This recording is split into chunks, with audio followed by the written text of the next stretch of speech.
Today we are at Van Ripper State Park, and Van Ripper State Park is located in Michigan's Upper Peninsula, more in the western central UP, I guess I would say. It is located on Lake Michigamme, and this campground is not like the other campgrounds I've posted videos of. This campground is a modern, up-to-date campground that offers some sites with electric hookup and has showers and much more modern than what we're used to seeing on this channel.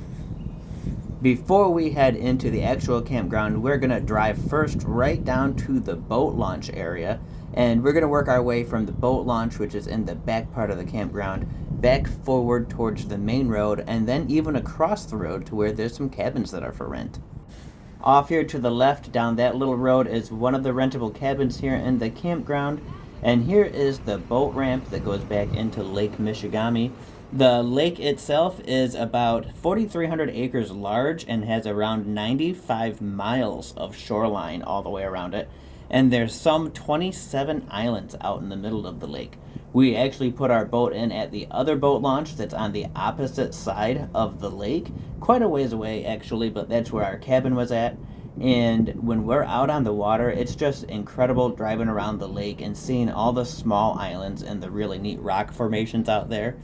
Lake Michigamme has depths that reach around 70 feet long, and it's excellent fishing out there if you're going after some walleye or some trout. There's even pike, quite a few whitefish, rock bass, and there's even the elusive muskie out in Lake Michigamme. However, we did not catch any muskie. We did catch a couple really nice walleyes and some crappie while we were out there on Lake Michigamme. As we get ready to exit the boat parking area and go back past the boat launch site, we'll take another quick look down here and get a little view of the boat ramp.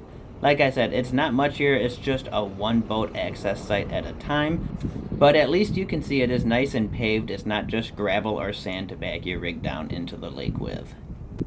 Try to get a better view of that cabin. It looks like a little log cabin, but man, it's buried back there in the trees.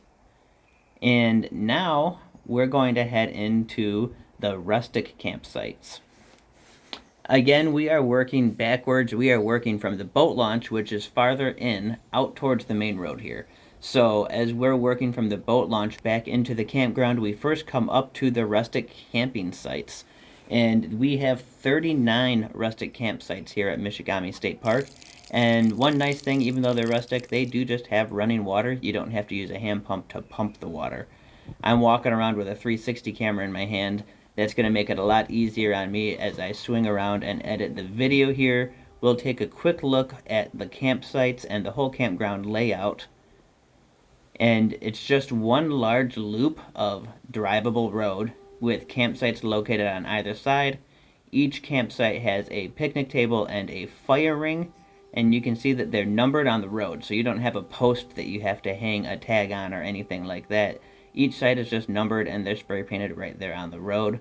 Some campsites are much more shaded than the others, but for the most part they're all about the same. Most of them are pretty level. The only ones I would try to avoid are coming up here on the left, and those are going to be the ones right around the outhouses.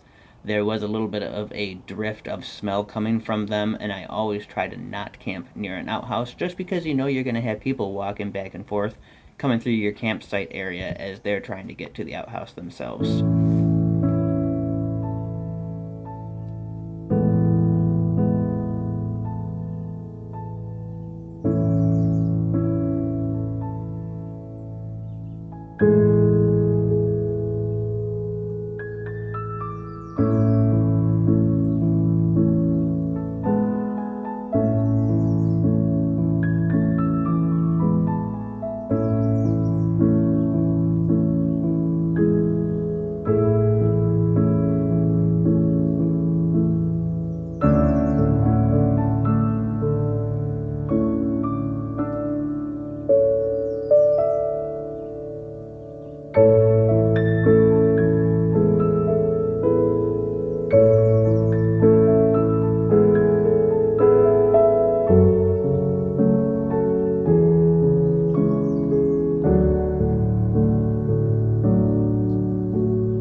Just a quick view of the backside of the campsites located here in the rustic campground. You are backed up to the woods. So don't be surprised if you're staying over in this area if you get some visitors from some critters like raccoons, squirrels, chipmunks, or even some extra heavy mosquito use if you're staying tucked up tight to the woods and the swamp over here, as opposed to the other side where you're tighter up to the road and the main drive than anything else. As you can see, there's not a ton of people staying here at the rustic campground. Usually people come into the state park campgrounds definitely want the use of the electric and the other amenities that come with a state park campground. There is no shower located on this side of the campground or the state park. You would definitely have to walk back to the modern sites if you're looking to take a shower, and you're more than welcome to. They definitely allow that when you're staying here. We'll check out the outhouses really quick, and these outhouses seem fairly clean and well kept. Like I said, a little bit of an odor drifting off of them. I wouldn't want to stay right beside them. However, you can't smell it once you're more than a site or two away from here. We're up here in mid-July, and it's surprisingly not very busy. This is the week right after the 4th of July, so everybody was probably already up here and did their thing, went back home, and here we are up here trying to muskie fish. And I gotta say, we're not having much luck with the muskie, but we did do pretty good with some pike and walleye. I'm gonna keep looping through the rustic campground here, and then we're gonna take off and drive by every single site and show a quick view of every single site in the modern campground.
And here we are at the modern campsites. Remember, we're going backwards here, so we're on the second loop of the modern campsites.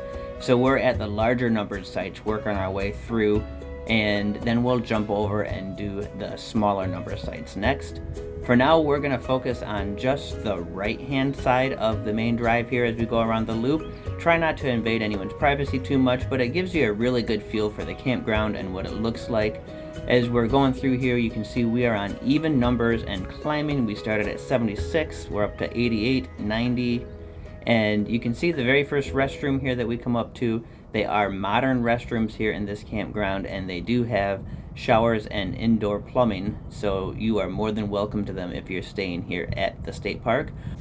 Also, if you're camping somewhere nearby at a different rustic campground, or if you're roughing it at Craig Lake State Park right up the road, they usually let people come in and use their showers for $5 per use per person, so that you still have the option for a relaxing shower after being in the outdoors all day long.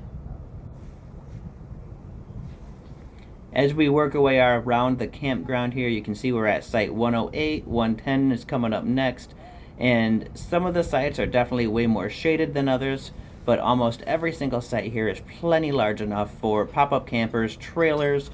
I've seen semis pulling really large rigs and backing into some of these sites here.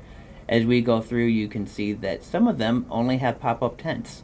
You can come here and camp in just about anything at these state parks, and this is one of the nicer ones that I've been at, and definitely have actually visited this on more than one occasion because it's such a great state park here in Michigan. State parks like this usually have different events that they have planned. So far for the year, this is 2025, and I have not seen a event calendar come out yet, but it is only May right now as I'm doing this video. They usually have weekly events. Some of them are geared more towards kids and outdoor exploring, but either way, it's stuff for people to do if they're staying here for an extended period of time. There's almost always a campground host and a spot to buy firewood or some refreshments, maybe just ice and stuff like that. This state park offers different things, like there's a really nice beach that I'll show later on here. They have a bicycle track, playground for the kids, or for the adults, I guess, if they want to. There's a couple different hiking trails nearby. There is the Van Ripper Trail that's about half a mile long, a Van Ripper Old Wagon Road Trail that is about a mile and a half. We have the Van Ripper Overlook Trail and the Van Ripper River Trail. Both of those are also about a mile and a half long. We have left the second loop and we're heading back closer to the road. We're at the first loop where we should have started. This is site number 1.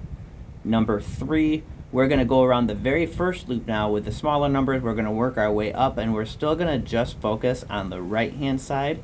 And then for the ease of making it look right and not making people have to look back and forth, we're going to just stick to the right-hand side, and then we're going to go and we're going to do the left-hand side of each loop.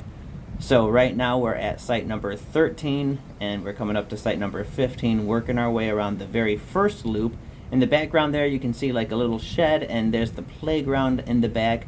All of that outdoor activity stuff and the beach and the community fire ring, all of that is closer to the very first loop with the smaller numbers. You can see it, they were at site number 23, 25, and all of that stuff is in the background. The beach is way up here a little bit farther as we hit the end of the road. Again, each loop has its own bathroom and its own shower setup, so it's not like you have to walk across the 2 loops to get to just one. There is one centered in each of the 2 loops. The community fire ring is in the background back there. It's a really terrible view of it, but it is there. At the end of the video, I'm going to get out and we're going to walk around a little bit more and see some of the other stuff here. There's a nice information station, a big map of the lake. And now we're going to do the last stretch of this loop, and then we'll go back to the second loop and we'll look at the left-hand side. As we go around this side of the first loop, looking at the odd numbers, going past site number 49 here, I'll give you a little more info on the campground. The campground and state park is about 1,100 acres. It's actually on both sides of the main road here. We're up by Highway 41 or US 41. And the exact address is 851 County Road in Champion, Michigan, 49814. And if you're looking to call them for any reservations or anything like that, you're looking at 906-339-4461. You can also just go to michigan.gov and you can reserve any sites that are available then. And you can see if there's sites available for full weeks, partial weeks, whatever. You just click on it. It's kind of cumbersome to do it on your phone, but it is doable. I'm going to sneak inside the outhouses here, give you a quick view. I'm going to, of course, make sure that there's no one in any of them first. Here's what the showers look like in the state parks. This is typical for every state park. Some are a little cleaner than others. This one actually is really clean. There's little variances to them, of course, but for the most part, they all look about the same, and I've never had one run out of hot water. Here's a quick peek inside another one. Let's go right up in here. Pretty standard at every state park I've been at. We're going to pop over. I'm a dude, so we're going in the dude's room. There's no other dudes in here. I already scoped it out and double-checked. Pretty clean, very well maintained. Typical, couple different stalls. They've got the handicap stall in the back. Couple sinks. They never really smell. They're never really that gross or dirty, but I've never had any issue as I've come to one of the state parks for their actual restrooms. So that holds true here especially well, especially since it's not very busy. Now we'll keep going around the loop here, and then we'll jump back over to loop number 2 on the left. This is an information station in one of the campground event sites. There's a couple different sites where they do events here at the campground. There are a total of 143 modern campsites. There's actually one cabin that's called the Rustic River Cabin, one cabin called the Cully Cage Camper Cabin, and 2 mini cabins that are available to rent. I definitely seen the 2 mini cabins that are inside the modern campground. I believe one of the other cabins was down by the lake, and there's a cabin that's out across the road that I believe it's more like a rental space if you're doing a Boy Scout troop or a Girl Scout troop, or I believe now it's just Scouts, or if you have a large group of people that are coming up for an event. I think you can rent out the entire other side of the road. We'll take a look at that here in a bit.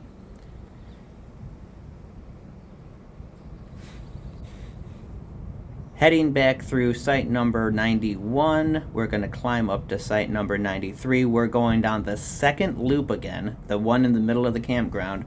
We're just looking at the left-hand side now. So as we're going through here, we're a little bit deeper into the campground. We're back where we started in the middle of the campground. Second loop, larger numbers, and then as we go along the left side after we're done here, we'll go back to the first loop and just scope out the left-hand side of the campground. The campground itself sits on about 1.5 miles of waterfront. It's not all Lake Michigamme waterfront. There's also a river that runs right through here. I'm going to probably slaughter the name, but I'm going to pronounce it the Pininsula River. And that river looks right here at the campground like it's pretty weedy and shallow, but we did see some boats that went up through there. Probably not running too deep would be my guess. I did not kayak up in that, and we did not boat up into the actual river because it was very weedy right where we were at, right around the mouth of the river. There's also a train track that runs pretty close by. I don't want to say right through the campground, but you'll hear the train for sure. It's not so disturbing that it's going to ruin your stay by any means, but it's definitely something to be aware of if you have an issue with hearing trains at night. You might want to bring earplugs or a fan or a noisemaker or use an app on your phone. This campground is actually open year-round. You can come here in the wintertime with some snowmobiles. There's actually a trail. It's snowmobile trail number 8 that's very nearby. And there's several opportunities for cross-country skiing. Also not far up the road is Craig Lake State Park. And Craig Lake State Park is reservation-only camping. If you're looking to get out and spend a night or two out in the middle of the woods in your backpacking tent or hanging up a hammock, you are definitely going to want to go to Craig Lake State Park. It's probably your best opportunity if you're up here to see wildlife to actually get a good view of a moose, maybe a black bear. Lots of opportunities to get out in the wild at Craig Lake State Park. Here, as we turn back into the first loop, that is the sanitation station. We're going to drive back through that once we leave. But before we leave, we're taking our last loop through here, looking at the even number sites on the first loop. So left-hand side of the first loop, that was site number 6. This is number 8. It's hard to see there in the shadow. Again, plenty big enough sites for a very large rig or multiple small rigs even. You could throw several tents up on some of these sites. The number listed on the Van Ripper State Park pamphlet handout that they have here for reservations, if you're calling to make reservations, they have a number listed of 800-447-2757. Again, that reservation number was 800-447-2757, but I always have found that using their website is way more convenient because it's pretty much up to date minute by minute. As soon as I make reservations, the opportunity for someone else to reserve it looks like it disappears almost immediately. Some of the sites through here do have 50 amp electric service available, and that's a big deal if you're trying to come to a campground and hook up power without having to have a noisy generator going all the time. As you can see right there was just a water spigot. There are several water spigots located throughout the main loops of the modern campground here, so you're not going to be carrying water with you and having to haul it from a hand pump several sites away. They're located pretty conveniently throughout the campground. If you happen to come here on an incredibly busy weekend and the campground is packed full and you can't get a campsite, there is another campground just up the road that is called Michigamme Shores. That is a privately owned campground, not a state park campground. And Michigamme Shores has 80 campsites that are available, and I've actually stayed there myself. They're pretty nice campsites, and they also offer showers and modern restrooms, and their phone number is 906-339-2116. You can also just visit MichigammeShoresCampground.com and look up that information if you are interested. These sites here, there's nobody in them. I'd imagine they're less desirable because they're pretty much full sun. You don't get any shade. And it feels like it's in the mid 80s today. I know it's really not, but it's really warm up here today. You could see earlier I was in shorts and a short sleeve shirt. And if you're sitting in a camper or a tent and you don't have any air conditioning, you definitely don't want to be exposed to full sun.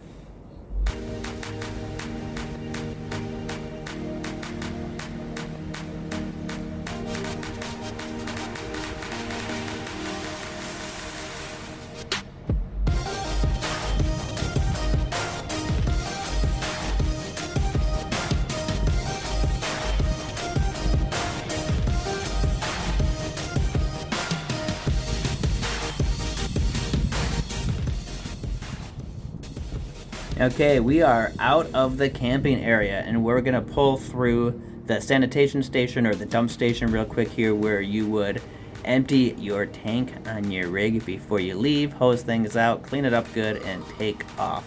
So that's something that this campground has that might be valuable if you're traveling through the area and you forgot to clean out your sanitation tank before you left your other campground. Hopefully that's not the case and you don't have a big old mess, but the option's here if you need it. We'll take a look back as we pull out. All of the campsites, the boat launch, everything is back that way. And then we're going to head back out towards the main parking area here. There's a parking area right when you pull into the campground where visitors can park and just go down and enjoy the beach.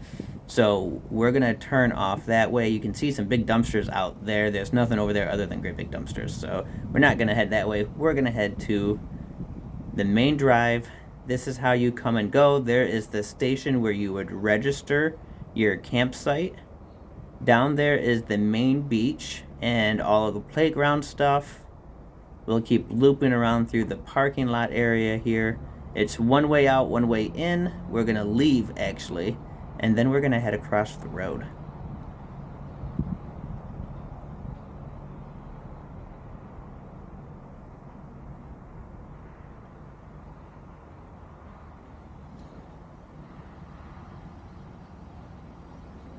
We are leaving the day use area and we are going to turn out towards US 41.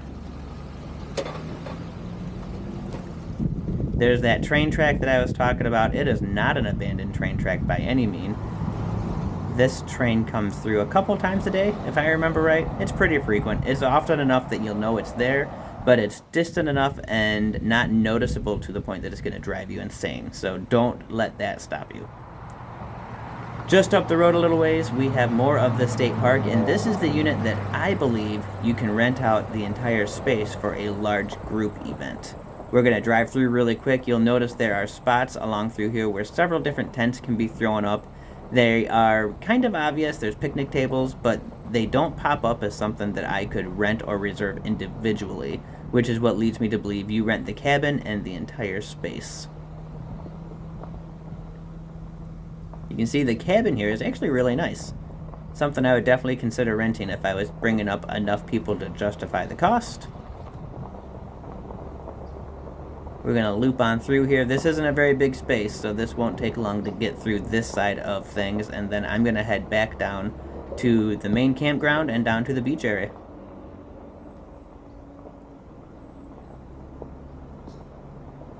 There's one of the picnic tables and what I assume to be a camping site, a nice little fire ring there.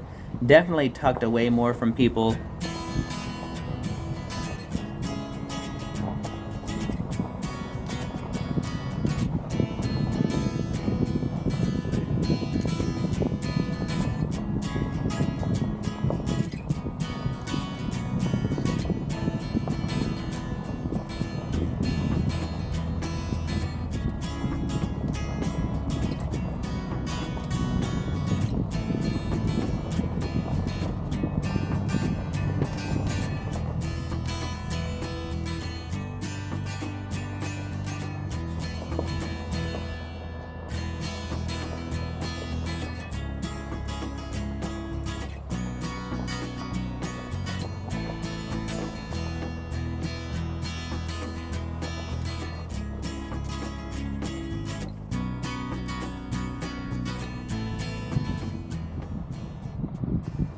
Up here on the right is the only outhouse that I saw on the entire loop. So one outhouse shared by just a handful of different campers that are over here in this part of the campground. Overall, it seemed like a really nice, quiet, secluded area. I don't know the cost of doing this. I did not get a chance to look into it. But if I had a big enough group of people interested in pitching in and doing it, it would definitely be a good way to get out and away from the commotion of the busy state park setting.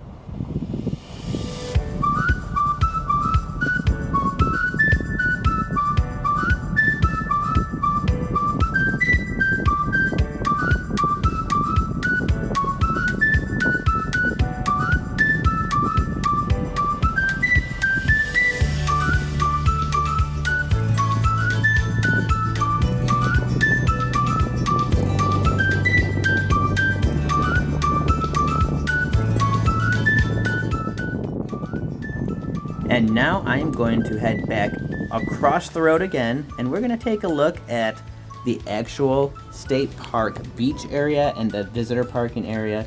This is what they would consider the day use area.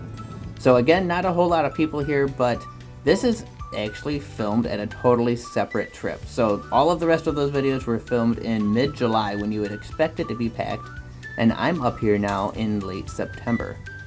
So this is the day use area. You could see it's kind of vacated. There's nobody here right now. I'm all alone for the most part. I think there were a couple people passing through that were stopping in. You have a bathroom for him or for her, depending on what you have going on. It looks like they have an event booth here that's probably in use in the summertime. They may even prepare food here that they sell during the summertime. You look around and you could see there was a spot to buy ice, but I don't think there was ice in it this time of year because it was cold enough as it was. Definitely didn't have to use ice. A nice playground area down here by what is actually a really nice beach. You can see it's a beautiful sky in the background. You can't complain about the view that I have, even though it's kind of chilly in the end of September here. This is one of the sandiest beaches that I've seen on my last 2 visits to the UP. This is just a great swimming area. And typically on a hot summer day, this is packed with people. You see all kinds of people out here. Some people bringing out kayaks, people just laying along the beach, kids out playing, big inflatable things out there that they're playing on, all kinds of jet skis. It's a very popular area. And you just can't beat that view right there. Look at the beautiful sky up against the lake. This is Lake Michigamme again. Typically it's really clean water and it's a great temperature for swimming, very mild temperature compared to what you'd run into if you were over on Lake Superior. There is an event spot up here at the top of this stairway. I took the stairs. This is also handicap accessible. Everything here is wheelchair accessible. If you are somebody who needs that, they do have paved trails that go to almost all of these different spots here within the state park area. Lots of tables and a fireplace inside there for different events and group activities. You can see there's a really large grill set up right here. Plenty of mowed lawn with different kids' toys and events and different things that people can do out here on the grasses. During the summertime, you see a lot of people that just bring out blankets, throw them out, and lay here and read books. I believe that they must treat for the bugs pretty well too. We've never been up here and had any problem with mosquitoes or anything like that while we were at this specific state park. More playground equipment, gotta keep the kids entertained because happy kids mean happy parents. And here is the bike track. I've never seen one of these in a state park before. This is actually a really large bike track. I was surprised when I actually got on top of the hill here. They took up part of their parking lot. They must have overestimated the need for the parking lot, so they put in a pump track. Can't argue with that. Here's some information about it. Also here in the back of the parking lot, there's a basketball hoop. Van Ripper State Park is actually a really excellent state park, and I definitely recommend it for anyone traveling through the UP, no matter what you're staying in, whether it's a camper, trailer, or a tent. Definitely take the time to look up some information and stay here. It's definitely worth the stay and a great spot to stay in the middle of Michigan's Upper Peninsula.